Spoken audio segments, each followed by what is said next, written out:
All right, good afternoon, everyone. Thanks for being a part of our Thursday, uh, uh, not Thursday, what's the day? Wednesday. This week has just been so long, so crazy. I appreciate you being a part of our Wednesday Bible study. And I know, again, there's so much going on in the world and your personal lives that hopefully our discussion can just get you away from all of the tension that is going on in the world. Welcome to all of you who are a part of the conversation. Those of you who are on Zoom, on our conference call number, those of you who are on our Facebook platforms, on the churches and mine, and then those of you who are on YouTube. We appreciate you. And you have the opportunity to go and look at this later. And so, for those of you who are on Zoom, you can just go to YouTube and check it out on YouTube. For those of you who are on Facebook, you can just look at it. Now, what we do on Wednesdays is we disable the session during the daytime, and we post it again at night. All right. So we have a session on Wednesday evenings at 6:30. And so if you know anybody who is not able to jump on during the daytime, then we offer up an evening session as well. But we got a decent crowd of people who are on right now. So we see you and we thank you. The cool thing about this internet platform is that we've got people all outside of our state who are, some are listening and being a part of our discussions every day. I think last week I saw somebody from Alabama who is on a everyday piece, and so that's the great thing. If we were just in the sanctuary, then a lot of people wouldn't be able to get access if they can't jump on during the daytime. All right, so I just want to say thank you. We are looking at the five love languages. Gary Chapman has written a book about the five love languages, and we have taken it and tried to help our members and our friends and our family, all those who are part of uh, um, our church family now. And we're just looking at, we want to know what our love language is, and then how to identify what the love languages are so that we can effectively love those that we are in relationship with. And so one of the things that we have tried to encourage is that this conversation is for everybody. All right. So it's not just for those who are married or those who are in intimate relationships. These love languages, identifying them can help you as it relates to all of your relationships. And so this is a very important discussion. You can go back and watch some of the previous discussions that will outline some of the stuff that we are talking about. And so initially, and hold on for 1 second, Zoom. I need to make one quick modification. All right, bam. All right. So initially, we started. And this is, I think, we are into our fifth week. And so, if you go back, if you are, and again, this is a quick plug for the Six Mount Zion Baptist Church app. If you are if you have a smartphone, go download our app, because there you can get access to these lessons every day. All right, it is there. All right, and so you have to go to YouTube and Facebook and all that. If you download the app and you got a smartphone, you can get to where you need to be. So we have looked at this is the fourth of our five love languages, and what we do is on Tuesdays we start kind of looking at the groundwork of what the love language is about. On Wednesdays, we finish that up, and then we look at some practical stuff as it relates to the love language. And then on Thursday, we look at what God says about the love language and how that applies to our journey spiritually as well. So those of us who are a part of this discussion, thank you. All right. We looked at four types of love: eros, storge, filio, and agape. God gives us certain mandates as it relates to God loving us loving God, and we loving God's people. All right. And so what Garrett Chapman has done is Garrett Chapman has helped us to understand that love comes in different dialects. All right. And so you can say you love somebody, but everybody receives love in a different way. All right. And so we have looked at words of affirmation, which was our first week. And, we spent some time looking at the 6 ways of affirming words and how folk who have their words of affirmation gift and love language. So for those of you who are on, you guys should be experts now in what that looks like. So adoration, praise, compliments, all that good stuff. All right. And so you may be in relationship with somebody who is who has that love language. All right. The second love language was quality time. All right. And so those who have the love language of quality time really is about being in somebody's space and the word quality being the dominant. All right. And so if you're there, you're talking, you're not on your phone, you're not trying to multitask, you're actually spending some quality time in relationship and with that person. Now, I wanted to share this. Listen, the COVID-19 numbers are in the state. So the percent of positivity as it relates to those taking the test is decreasing in the Commonwealth. The target is 10%.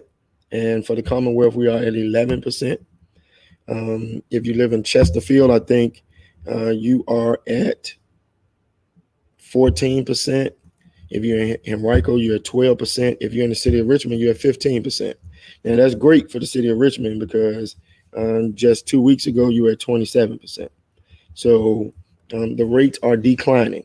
I'm saying all this because the governor just announced on yesterday that we're moving into phase 2 of reopening. So now you can be in groups of 50 on Friday, of 50 or less. All right. Indoor restaurants are opening back up at 50% capacity. I think gyms at 30% capacity. So you guys are able to move around more. I want to just continue to encourage you, my brothers and my sisters, that for those of you who are Black and brown, you know that we still have been impacted more. So let's not forget that. Continue to wash your hands. Continue to wear your mask. Continue to try to physically distance as much as possible.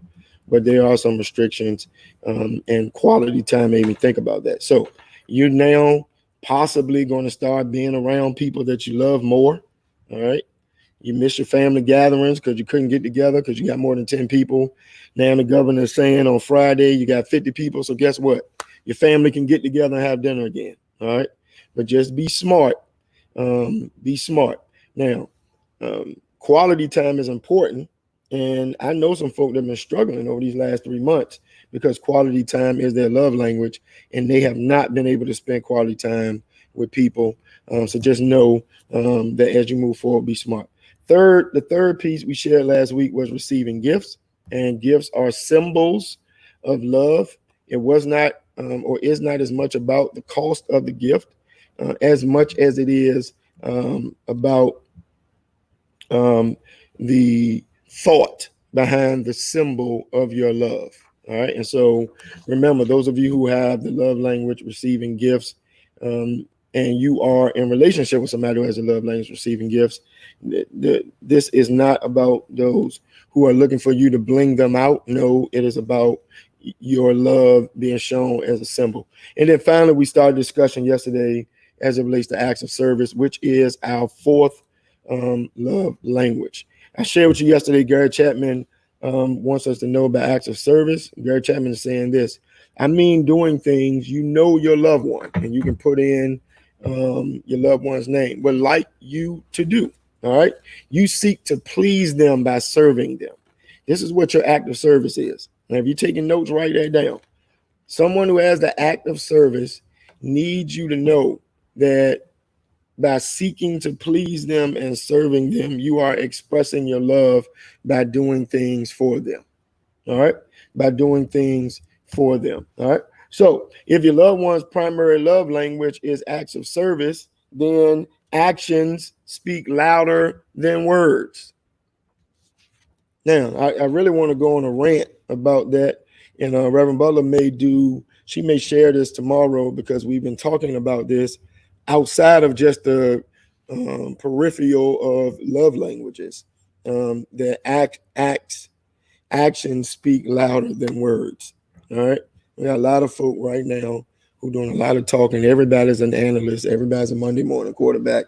But at the end of the day, when we come out of all of this, let's see whether or not your actions back up your words. All right. So I talked a lot yesterday about children and teenagers, and how important some of this foundational stuff is as it relates to their journeys and their walk with us. We serve our children, but as they mature, we must teach them how to serve themselves, and then how, all right, to serve others. All right, so we teach them how to serve themselves, and then others. And so, just a point of reference, understanding that this is not a quick process. All right, it's not a convenient process. Gary Chapman says in the book that it takes more time to teach a child to prepare a meal than to fix the meal yourself. If your only objective is to get food on the table, listen, you might as well prepare all the meals yourself. But if your objective is to love your child, looking out for their best interest, remember we talked about that, right? All right, looking out for their best interest, you will want to teach them how to cook, which will benefit them in the short term and in the long term, and then teaching them will also benefit those that they are in relationship with. One of the biggest things that we pull from this whole piece is that sacrificial service pleases God. Selfless, not selfish. We live in a culture now that is primarily focused on what's in it for me. That's the predominant attitude. And yet, it is exactly opposite to the love language of acts of service, and actually contrary, you hear me, to the heart of this whole Christian social and missionary ministry that we are a part of.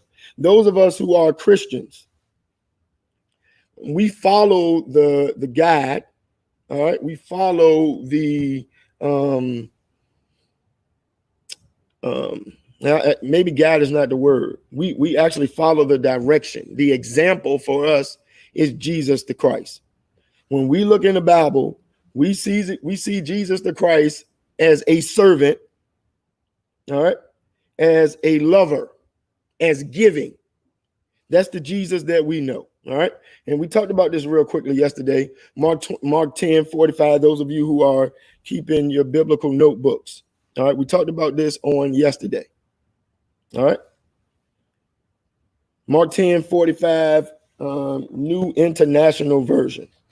For even the Son of Man did not come to be served, but to serve, and to give his life as a ransom for many.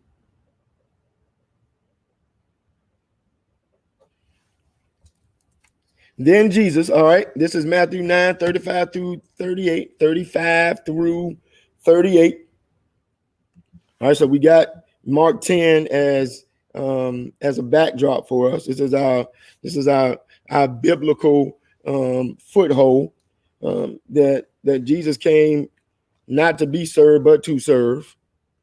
All right, Matthew 9:35 through 38, which is very similar to what I preached on Sunday. Then Jesus made, which is a support for what I preached on Sunday. Then Jesus made a circuit of all the towns and all the villages. He taught in their meeting places, reported kingdom news, and healed their diseased bodies, healed their bruised and hurt lives. When he looked out over the crowds, his heart broke. So confused and aimless they were, like sheep with no shepherd. Now, I don't have time to preach Sunday's message, but it is on YouTube. It is on Facebook. And a lot of people share how Sunday's word was helpful to them. So if you didn't get a chance to look at it, go to our church's Facebook page. or go to our church's YouTube page, pull it up. It may be a reminder, maybe something that you need to hear again. What a huge harvest. All right. He said to his disciples, how few workers, Jesus says. On your knees and pray for harvest hands. That the gospel is about service. Right? That there's a lot of work. There's a lot that God needs us to do, and that we need to be focusing on that. One of the things that I shared in a couple of different platforms yesterday is that we can be frustrated in these moments, angry. We can be disappointed, but at the end of the day, there is work to be done. All right. And so be guided. You know, the text, Luke 19 says Jesus wept, but Jesus also did something about it. All right. So that's what I am encouraging you to do as Christians. We are to be servants. All right. So that is the core. And so if your love language is acts of service, you are operating really with the core attribute of a Christian. All right. So let's go back real quick. Make it your goal that your children will learn to be comfortable in serving others. They learn it by watching you. So the first thing you've got to do, and I'm not just talking about your children in general, it could be your grandchildren, your nieces, nephews. It can be some kid that you're mentoring. All right. But they learn from following your behavior. All right. So what are you actually doing that will encourage or inspire or motivate somebody to follow your actions? And, you know, here at 6 Mount Zion, we try to offer up these opportunities for you to be a servant. And so clearly we love good singing. You know, we love for you to be an usher. We are excited about those things, but there's so many things that you can be doing in the kingdom of God. Every Friday we're feeding here, and you can be a part of that. We're trying to do missionary work that touches the lives of people. And so there are things that you can do in the kingdom that goes beyond just the normal stuff. All right. Living beyond ourselves, serving those in need. Where's that Matthew 25, 35 through 40 come from? Mount members, we should know this. All right. This is like the core biblical scripture that we use. Jesus said, when I was hungry, you fed me or you didn't feed me. When I was in jail, you visited me or you didn't. When I was naked, you clothed me or you didn't. All of this is about service.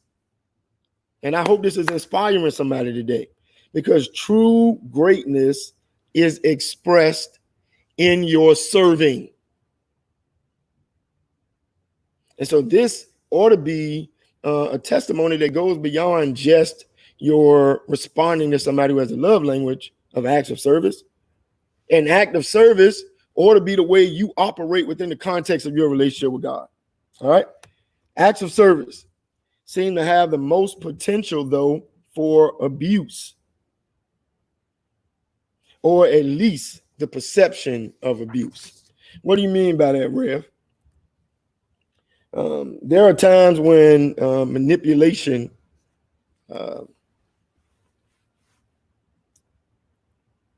is used as a form of abusing. Also, being a doormat. Gary Chapman talks about this in the book.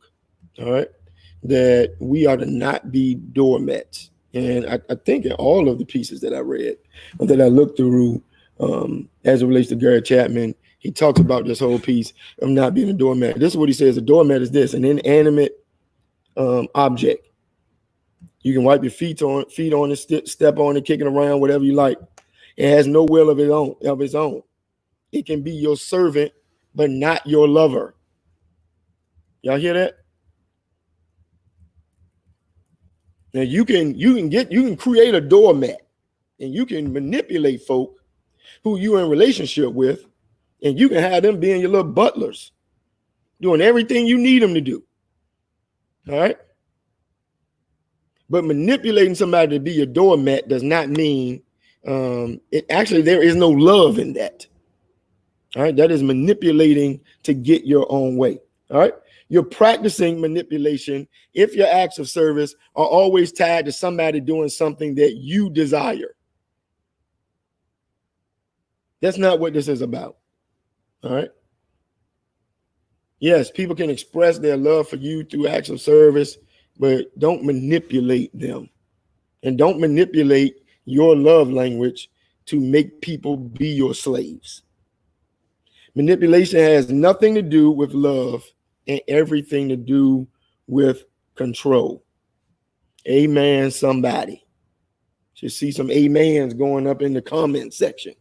Manipulation has nothing to do with love and everything to do with control. So don't get off of this Bible study. I don't care who you are, announcing to the world that acts of service is your love language and turning everybody into your little workforce. All right, that's not what this is about. Manipulation by guilt, and this is what Gary Chapman says, manipulation by guilt is not the language of love. If you love me, you do this. If you really love me, you clean up behind me. I don't like washing dishes.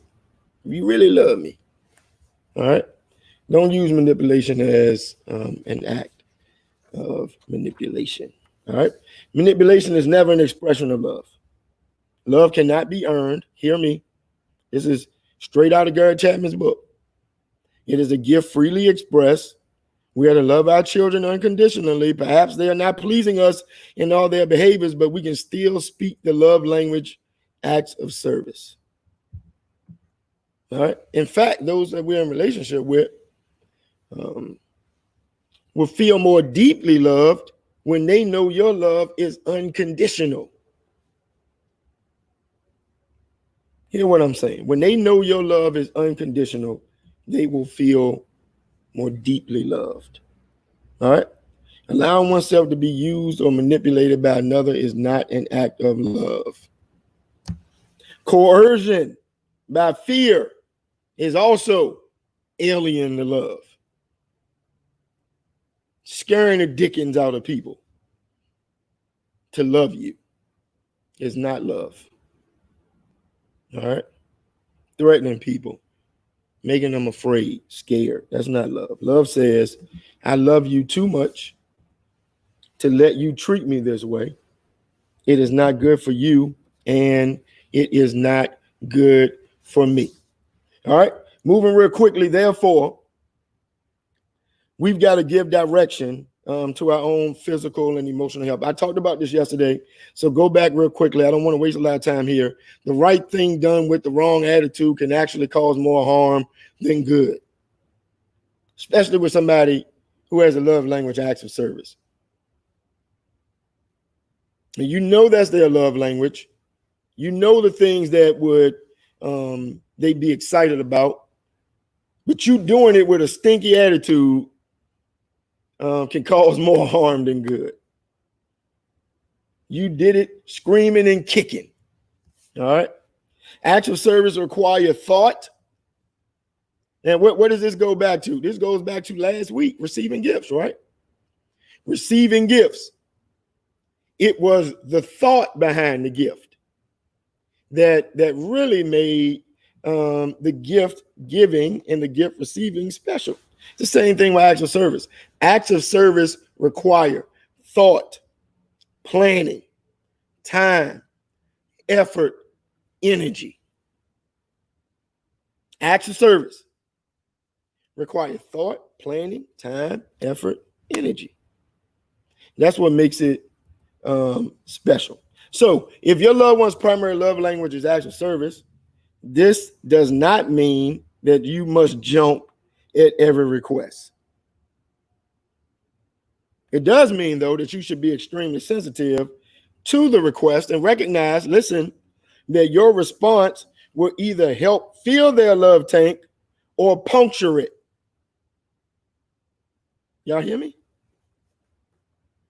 You can't jump at every request, but understand that you need to be extremely sensitive because your response can either fill or puncture. All right. And so each request will require a thoughtful response. Now, real quickly, and I don't have time to go all the way through this, but Gary Chapman tells a great story. I don't have time to go through it today, but catch the message that is on the screen. Don't try to change someone else's needs to fit your solution. All right. Now, what we're going to do, if you got the app, we're actually going to post this story. All right. So it's about a husband, Andre, and his wife. And so it's a great story. I don't have time to get into it right now, but if you got the app, we'll post it. And I want you to kind of check that out later on. All right. So acts of service should be done with eagerness and excitement to do something that is meaningful. Acts of service should be done with eagerness and excitement to do something meaningful. Acts of service should be done with good humor, even the ones that take you way out of your comfort zone. All right. Acts of service should be done with good humor, even the ones that take you way out of your comfort zone. Andre, in the story that you'll read later, understood that I think his wife was working on, and maybe I'm getting the stories jumbled up, but his wife was working on something, and he was doing something that was ultimately doing things around the house that he wouldn't normally do, but he knew it was important to his wife. There are going to be some acts of service moments, hear me, that are way out of your comfort zone. All right. So acts of service should be done with humility. God help us. Don't call attention to yourself while you're performing it. Don't make a big deal about it afterward. Refuse to play the hero or the martyr. Remember why and who you're doing it for. You hear me? You do something for somebody, you don't deserve a parade for it. And don't be telling somebody how much you had to sacrifice for it to get done. At the end of the day, you doing it is showing somebody that you love them. If you perform the acts of service that your loved ones say it mean the most to them, and you consistently get criticized or no reaction at all, you've heard me pretty much say this about all of the love languages. It's a pretty safe bet the acts of service is not their love language. I said that about receiving gifts. I said that about words of affirmation. All right, Gary Chapman is constantly reminding us that if you are doing something,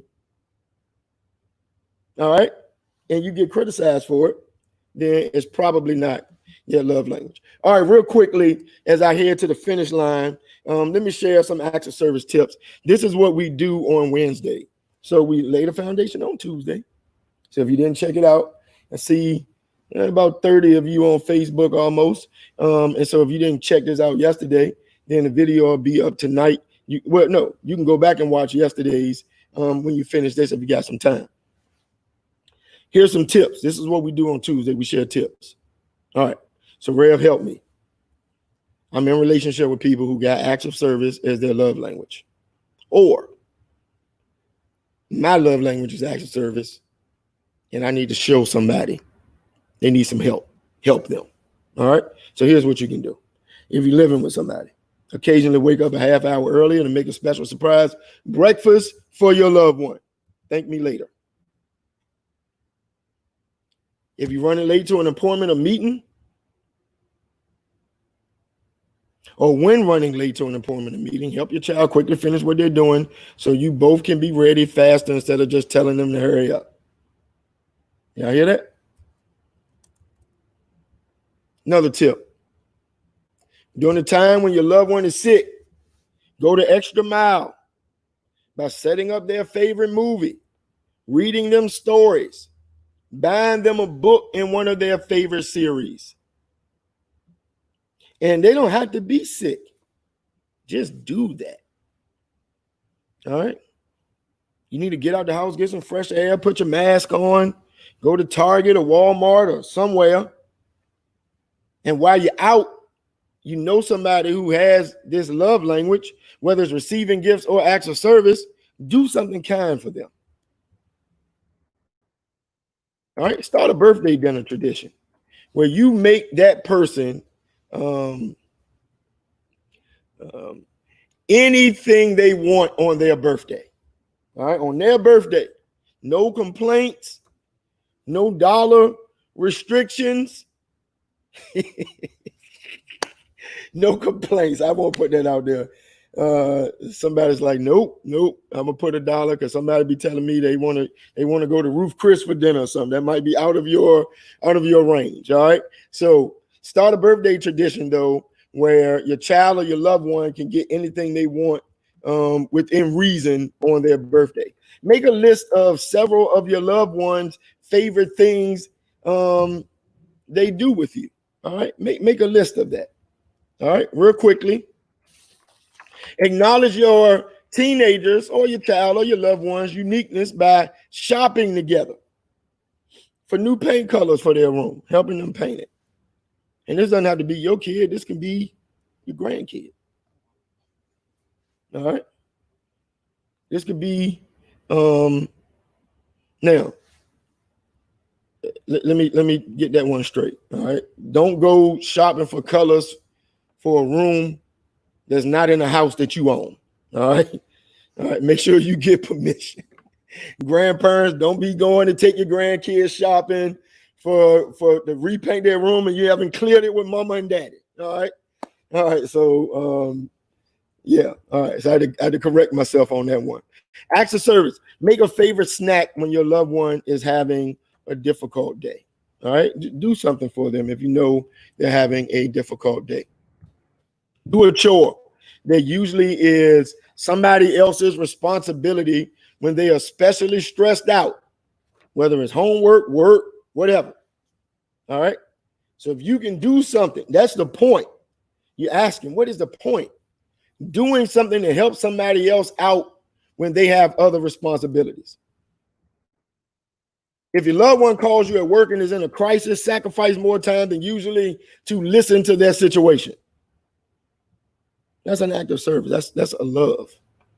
If somebody calls you, their manager, somebody on the job getting on their nerves, just listen. And listen and put your phone on mute. You know why you put the phone on mute? Because you might try to interrupt and try to offer up something. Sometimes people just want you to listen. Print note cards. I know that's old school, but do it. All right. Today I will show my love by. Ask your loved one to make a list of 10 things that he or she would like to do during the next month. Then ask them to prioritize those by numbering them, with 1 being the most important and 10 being the least important. And then do what? Do them. All right. Do them if you can. If your love language is acts of service, but your requests come across as nags or put down, try writing them in words that would be less offensive to them. And I've been telling you, start asking, asking versus demanding. All right. For example, the yard always looks so nice, and I really appreciate your work. I'd love to thank you in advance for mowing the lawn this week before it rains. All right, that's an ask. Manipulative ask, it seems like, but an ask nonetheless. If you have more money than time or skill, hire someone to do the acts of service that neither of you want to do. All right. If you got money, you don't feel like cleaning the house, they don't feel like cleaning the house, hire somebody to come in and clean the house. Get somebody to cut the grass. I know you be out there every day, Dad, every week, Dad, cutting the grass. I'm gonna pay somebody to do it. All right. I'm almost done. And for those of you who are signing on, I see like the numbers are increasing as we're doing this. We're gonna post this again later, so you can go back and catch the beginning. We got the scripture in there, and maybe I'll highlight it again. I'll highlight that again at the beginning. All right. If they ask you to do something, do it. Or you can jump on the 6 Mount Zion app. All right. 6 Mount Zion Baptist Church, Richmond. All right. If they ask you to do something, then do it. Don't make them have to ask you again. Do it. Take out the trash, please. One time. Man, I'm just having like some trauma from my own house. First time I ask you to do it, just do it. Make yourself accessible in times of extended grief. All right, such as the death of a parent or even a pet. All right, for some folk, their pets are family. All right, don't always announce what you do for your loved ones. Occasionally perform an act of service without saying anything and see how long it takes them to notice.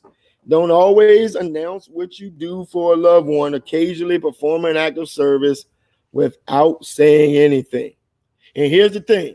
If they don't say anything, don't get mad about it. All right? If they don't say anything, don't get mad about it. All right, I'm almost done. Make a list of skills and abilities that your friends possess. Which ones can you call on to perform an act of service that you're incapable of doing? All right. And then here's the last one or two. Show your loved ones good results instead of good intentions. Actions speak louder than what? Words. Don't talk about it. Be about it. All right. And then here's the last piece.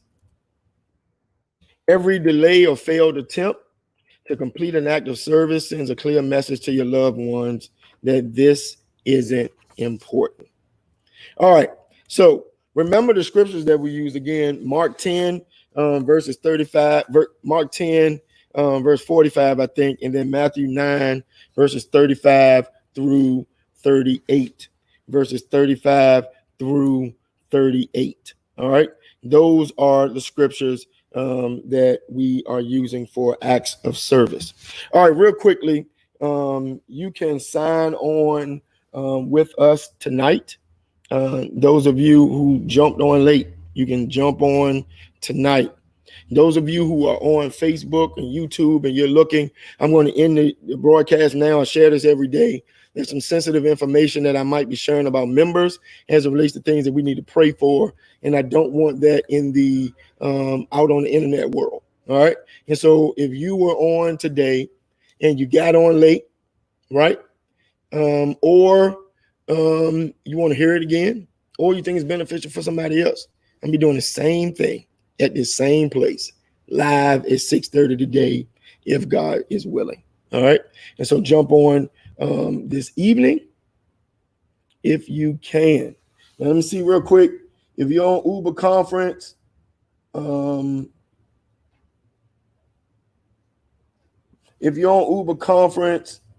and Zoom, actually, let me do this real quick. Let me just run to a couple of things, and we'll cut off in a second. But all of you who are sick and shut in, you know who you are. All right, you know who you are, and know that we are continuing to pray for you. Yep, we're gonna stop right here, YouTube and Facebook. All right, so those of you on Uber Conference and Zoom, just hang for 1 second.